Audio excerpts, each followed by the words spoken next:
Bienvenidos, hoy vamos a sumergirnos en una historia que, de alguna manera, nace de otra.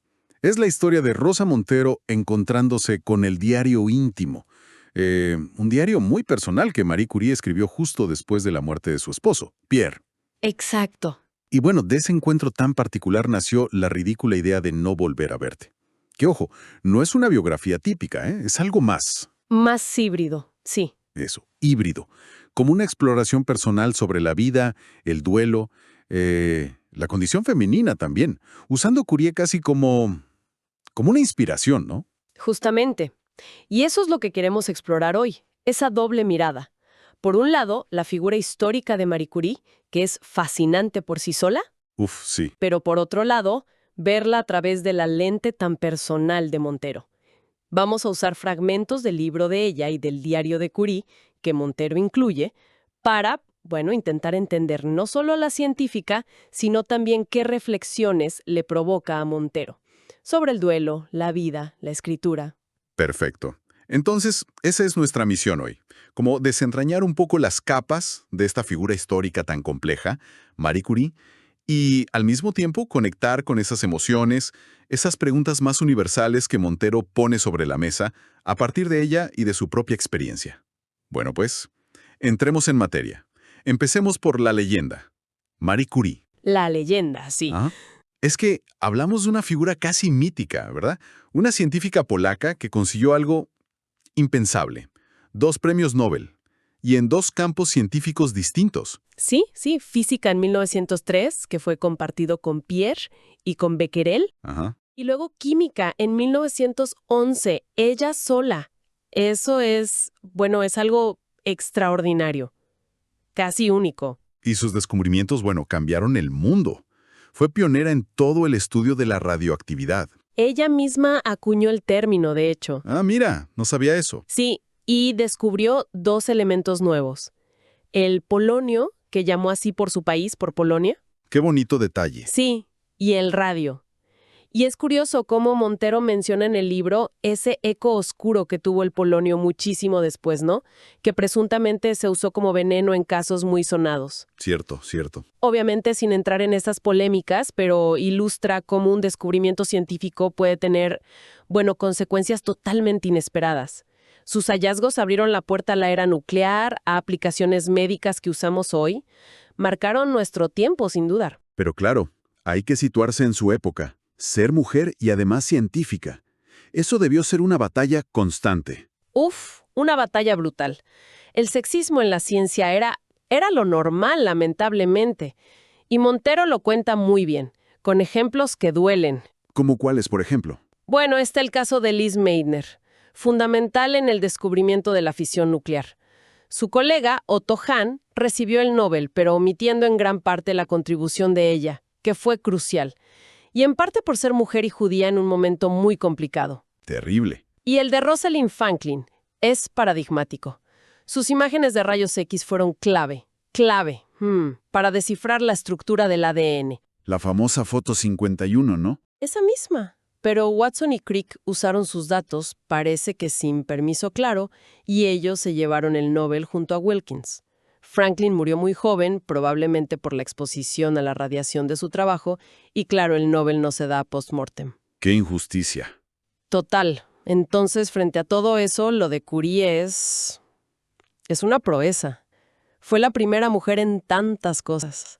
Profesora en la Sorbona, primera mujer Nobel, la única persona con Nobel en 2 ciencias distintas, la lista es larguísima. Impresionante. Y volviendo a Rosa Montero, ¿cómo se da esa conexión tan fuerte con Curie? Sé que hubo algo personal ahí. Sí, así fue. Su editora, Elena Ramírez, le sugirió escribir un prólogo para la edición española del diario de Marie Curie, pero la propuesta le llegó a Montero en un momento, devastador. ¿Qué pasaba? Su compañero de vida, Pablo Lizcano, estaba en la fase terminal de su enfermedad y falleció poco después. Entonces, lo que iba a ser un simple prólogo se desbordó. Creció y creció hasta convertirse en este libro, que es como un diálogo entre Montero, Curie, su propio duelo, la vida. Entiendo. ¿Y el título del libro? La ridícula idea de no volver a verte. sale directamente del diario de Curie, ¿cierto? Exacto. Captura perfectamente esa sensación de no poder creerlo, ¿no? Ante la pérdida. Totalmente. Montero se ve reflejada ahí, en esa perplejidad ante lo que no tiene vuelta atrás. Y reflexiona mucho sobre cómo el dolor más profundo, ese que te arranca por dentro, te deja sin palabras. Te aísla del mundo de una manera que casi roza la locura. Claro. Y analiza mucho la reacción de Marie cuando le entregan el cuerpo de Pierre después del accidente. Ese mutismo, esa frialdad aparente, que en realidad escondía un abismo. Hay una parte muy potente donde Montero compara esa reacción de Curie con lo que ella misma sintió, ¿no? Sí, es muy fuerte. Ella cuenta que sintió una presión casi autoimpuesta de portarse bien en el duelo, de ser eficiente, de deshacerse rápido de las cosas de Pablo. Como si hubiera que cumplir un protocolo. Exacto. Y lo contrasta con esa imagen de Marie, aferrada a la ropa ensangrentada de Pierre, besándola. Una imagen muy cruda que le recordó la escritora Ursula K. Le Guin y que Montero luego verificó en biografías. Qué imagen tan visceral. Y ahí Montero critica esa tendencia social a ver el duelo como una enfermedad, como algo de lo que hay que recuperarse rápido. Sí, la famosa frase tienes que superarlo. Justo. Y ella propone, en cambio, la idea de reinventarse a través del dolor, de integrarlo a tu vida. Y ve el diario de Curie, con esa desnudez emocional, como un posible acto de salvación para Marie, un espacio íntimo para lidiar con lo indecible, sin esa presión externa de pasar página. Esa reflexión sobre el proceso interior me lleva a otro tema que Montero explora mucho, la escritura. La escritura como una herramienta, casi una necesidad. Sí, totalmente. Montero habla de cómo surgen los libros, a veces de una imagen, una pequeña semilla que crece casi sola, y describe el acto de escribir como, como un oficio que necesita encontrar islas de luz. ¿Islas de luz? Sí, momentos de intensidad, de emoción en la historia, para poder soportar el trabajo duro, a veces tedioso, de teclear durante meses. Y conecta esa necesidad de escribir con el manejo del propio dolor, con el duelo. Directamente. Cita una frase de George Braque que es muy potente. El arte es una herida hecha luz. ¡Wow! Para Montero, y cita también a Pessoa, la literatura es como la prueba de que la vida no basta. Escribir se convierte en un intento de dar forma, de dar sentido al caos, al dolor, a lo que no entendemos. Una manera de tender puentes, de sentirnos menos solos en nuestras heridas. Para entender de dónde viene esa fortaleza increíble de Marie Curie, quizás hay que mirar a sus orígenes, ¿no? A su infancia en Polonia. Sin duda, es fundamental. Nació como María Sklodowska, maña para la familia, en Varsovia, pero en una Polonia ocupada por el Imperio ruso. Eso implicaba mucha represión, imagina. Muchísima represión cultural. El idioma polaco prohibido en las escuelas. Su familia era de intelectuales, gente muy culta, pero que había perdido su posición económica. El padre era profesor de física y matemáticas, y la madre, que había sido directora de una escuela importante para niñas, tuvo que dejar su puesto al casarse. Algo muy típico de la época. Qué frustrante debió ser para ella. Sí, y luego enfermó de tuberculosis. Montero incluso sugiere que quizás hubo una conexión entre esa frustración profesional y la enfermedad. Es una especulación, claro, pero... Y además sufrió pérdidas muy fuertes de niña, ¿no? Sí, muy duras. Una hermana mayor murió de tifus. Y su madre falleció cuando Maña tenía solo 10 u 11 años. Imagínate el golpe. Tremendo. Montero también cuenta una anécdota de una inspección rusa en la escuela clandestina polaca donde estudiaba Maña. Humillante. Las niñas tenían que fingir que solo estaban cosiendo. Y, la familia estaba muy influenciada por el positivismo, esa fe del siglo XIX en la ciencia, en la razón como motor de progreso. Eso seguro que la marcó. ¿Y cómo crees que influyó todo ese entorno en su carácter? ¿En esa ambición tan férrea que demostró? Es interesante pensarlo. Montero sugiere algo curioso, que quizás la propia represión rusa, al afectar a todos, pudo fomentar cierta igualdad entre hombres y mujeres en los círculos intelectuales y de resistencia, como una camaradería forzada por las circunstancias. Tiene sentido. Y luego están las figuras de los padres. El padre científico, la madre que tuvo que renunciar a su carrera. Quizás Magna sintió como un mandato, ¿no? Honrar al padre siguiendo la ciencia y no repetir la renuncia de la madre. Montero reflexiona mucho sobre cómo las expectativas sociales, o la falta de ellas para las mujeres en ciertos campos, pueden moldear o incluso romper destinos. Y pone el ejemplo de la escritora española Carmen Laforet, un talento enorme que se vio muy limitado por el machismo de su época. Y la lucha por estudiar. Eso fue otra odisea. Una odisea, sí, titánica. En la Polonia rusa, las mujeres no podían ir a la universidad. Estaba prohibido. Así que Maña y su hermana mayor, Broña, hicieron un pacto increíble. ¿Qué pacto? Maña trabajaría como institutriz, o sea, como profesora particular y gobernanta en casas ricas, para pagarle los estudios de medicina a Broña en París. ¡Qué sacrificio! Enorme. Y una vez que Broña estuviera establecida en París, ayudaría a Maña a ir también a estudiar.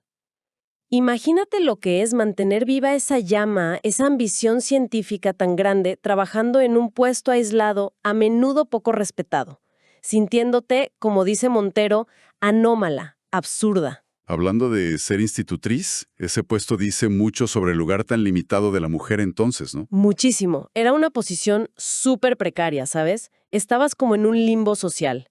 No eras de la familia, pero tampoco del servicio. Expuesta a humillaciones, a situaciones complicadas. ¿Qué otras opciones tenían? Pues muy pocas, la verdad. Si eras de clase media empobrecida, obrera, dependienta, institutriz, dama de compañía. Montero señala que las pocas vías que ofrecían algo de independencia o poder eran casi siempre las tradicionales. ¿Cómo cuáles? Ser monja y llegar a abadesa, tener éxito como cortesana o enviudar y tomar las riendas del negocio familiar. Pone el ejemplo de la viuda Clicot, la del champán. O incluso llegar a regente, como la emperatriz Irene en Bizancio. Hasta menciona la leyenda de la papisa Juana como un símbolo de ese miedo masculino a la mujer que ocupa lugares prohibidos. Es verdad. Y durante esa época, como institutriz, Maña vivió una historia personal que casi nos deja sin Maritiví. Uf, sí. Estuvo a punto. Se enamoró perdidamente de Casimir Zoravsky, el hijo mayor de la familia donde trabajaba.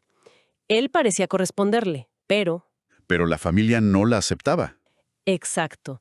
La familia de él se opuso totalmente al matrimonio.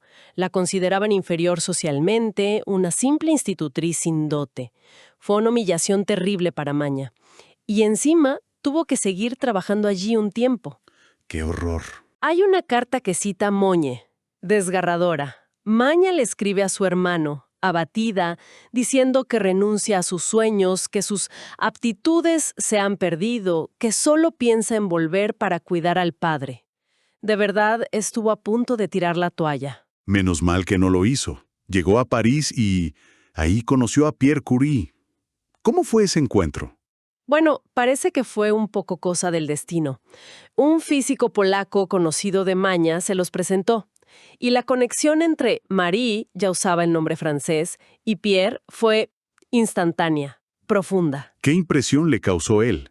Ella lo describió en su diario.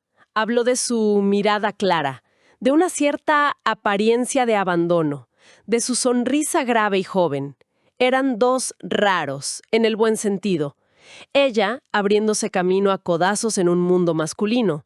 Él, un científico brillante, pero poco convencional. ¿Poco convencional en qué sentido? Bueno, quizás tenía alguna dificultad de aprendizaje no diagnosticada, se habla de posible dislexia. Lo educaron en casa, con tutores. No era muy sociable antes de conocer a Marie. Entonces, esa afinidad entre dos personas que quizás se sentían un poco fuera de lugar debió ser muy potente. Sin duda. Montero reflexiona sobre eso, ¿no? Sobre esa especie de milagro que es encontrar a tu alma gemela, a alguien con quien encajas así. Y la relación fue un impulso para los dos. Marie convenció a Pierre de que escribiera su tesis doctoral, algo que él no había hecho. Ah, mira tú. Compartían un idealismo muy profundo, un deseo de dedicar su vida a la ciencia de forma desinteresada, casi como un sacerdocio laico.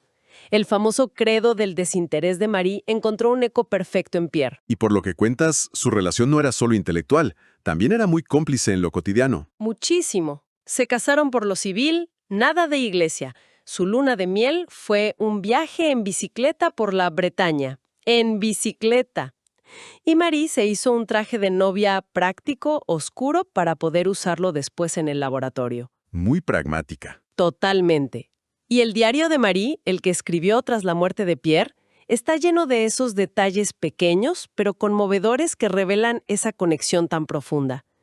Recuerda las natillas que le gustaban a él, el chal con el que ella le cubría la cabeza al dormir, cómo él le besaba los párpados. Esos pequeños detalles. Montero los usa para hablar de la verdadera intimidad, ¿verdad? Exacto. Ella dice que la intimidad real no está en los grandes gestos, sino en conocer esas pequeñeces del otro. Las manías, los gustos, los gestos.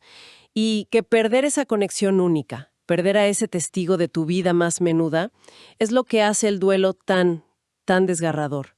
La memoria se convierte en un cofre de esas pequeñeces que, juntas, eran la esencia de la persona amada.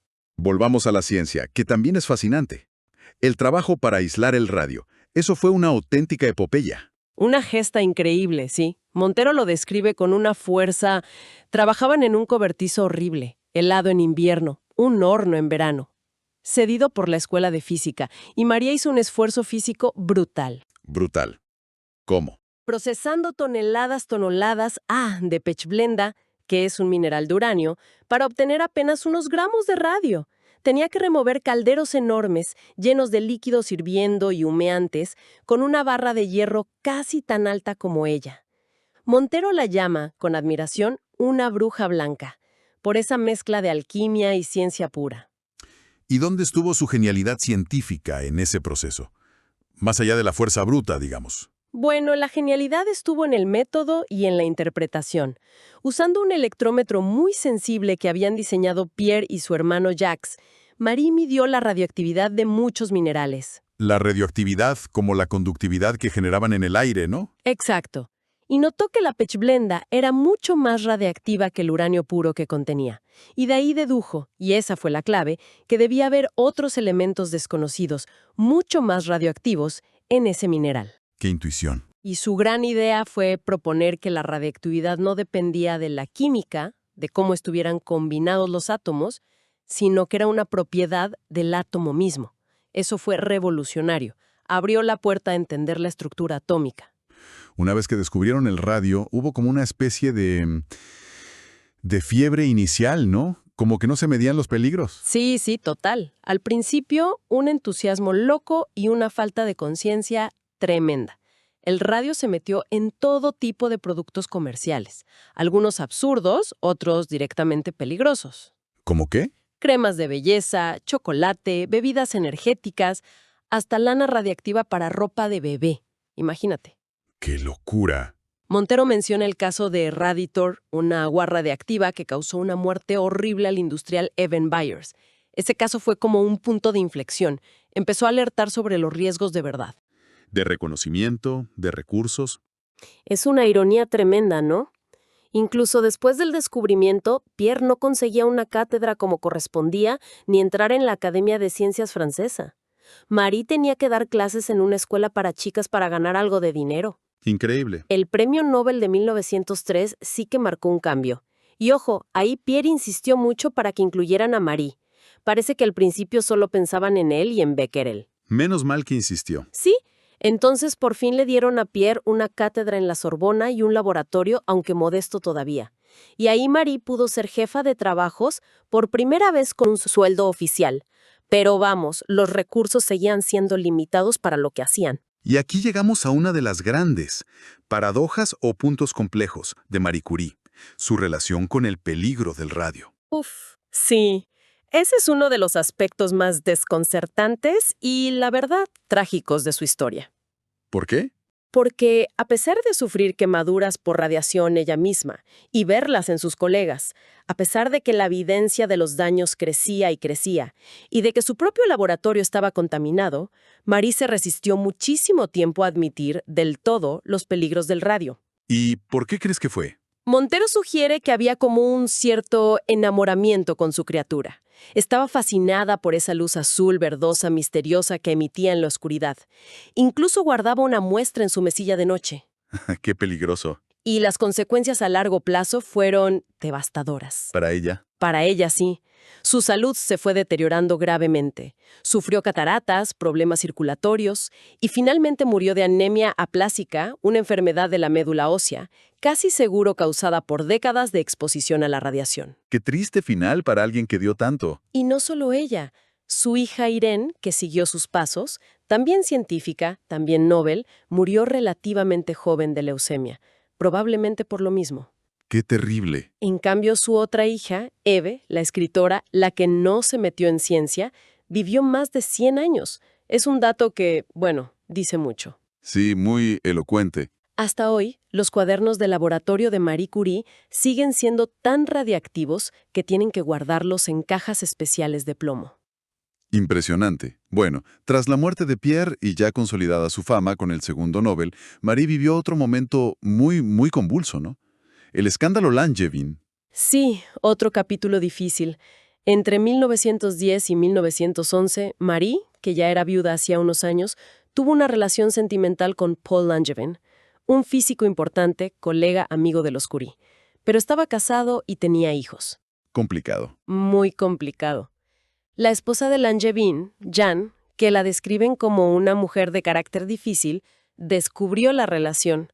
Consiguió las cartas íntimas que Marie le había escrito a Paul y las filtró a la prensa amarilla. Y ahí se armó. Se armó una campaña de acoso mediático brutal contra Marie. Con mucho veneno xenófobo la atacaban por ser polaca, extranjera y sexista, claro. ¿Qué decían? La llamaban robamaridos, judía polaca, aunque no era judía. Hasta insinuaron que Pierre no había muerto en un accidente, sino que se había suicidado por culpa de ella. Una lapidación pública, vamos. Qué terrible. Y qué injusto. Imagino que a Langevin no le pasó lo mismo. Palalada. El doble rasero total. A él apenas le reprocharon nada. Toda la culpa sobre ella. Por suerte, tuvo apoyos importantes. Amigos, colegas como los Borel, Jim Perrin y Einstein. Albert Einstein le escribió una carta admirable, diciéndole que ignorara esa chusma. Qué grande Einstein. Sí. Y justo en medio de todo ese escándalo, le dieron el segundo Nobel. Y el comité del premio intentó presionarla para que no fuera a Estocolmo a recogerlo, para no manchar la ceremonia. No me lo puedo creer. Pero Marie respondió con una dignidad, una firmeza increíble.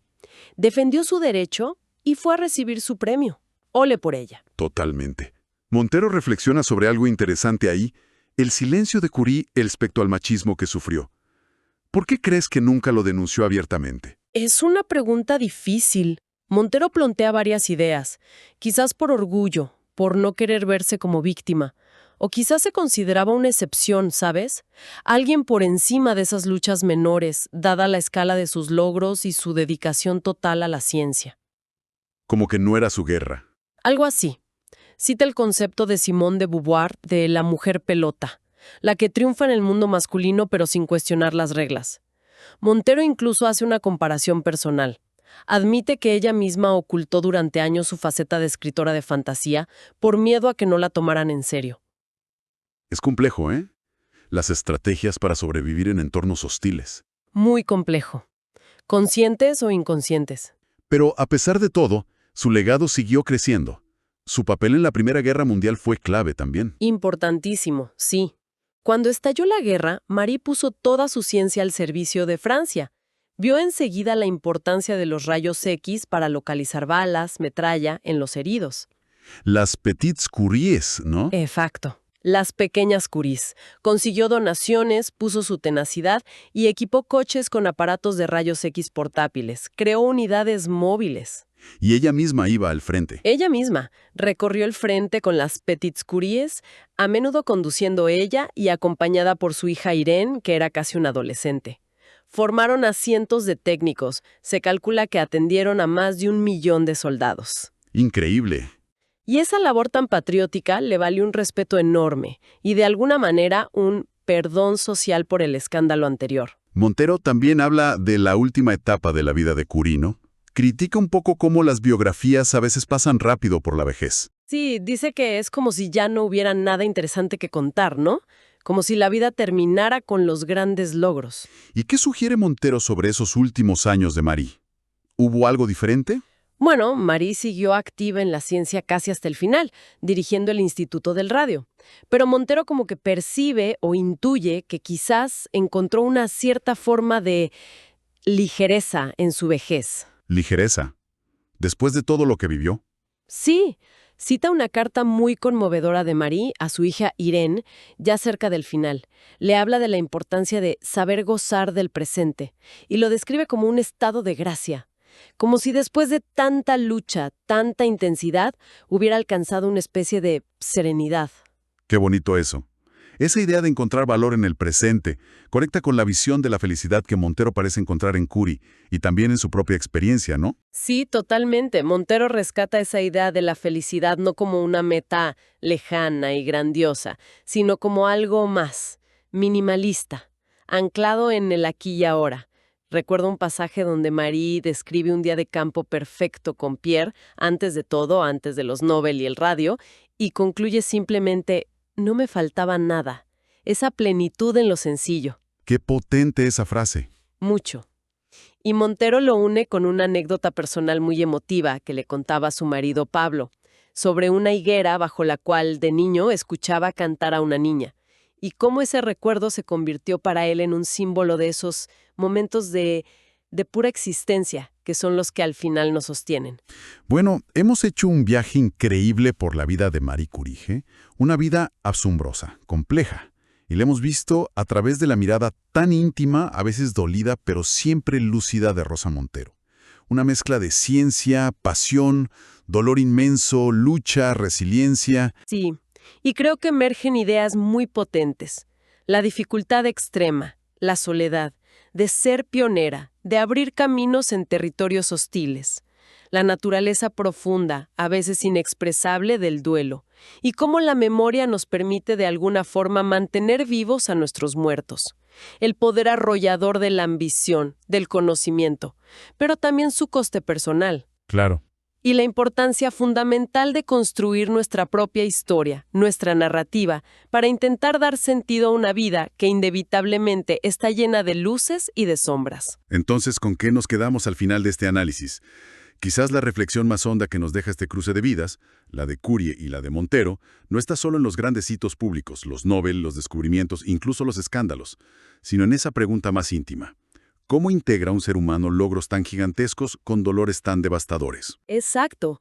Es posible encontrar esa ligereza de la que habla Montero al final, esa sabiduría que se destila de la propia experiencia, por dura que sea. O quizá la pregunta que resuena con más fuerza hoy es otra. ¿Cuántas otras historias de potencial inmenso, cuántas vidas de lucha silenciosa como la de Marie en sus inicios, o como las de Lise Meitner, como Rosalind Franklin, se han perdido o se siguen perdiendo por barreras que, aunque hoy sean distintas, todavía existen para tanta gente? Es algo en lo que pensar, ¿no?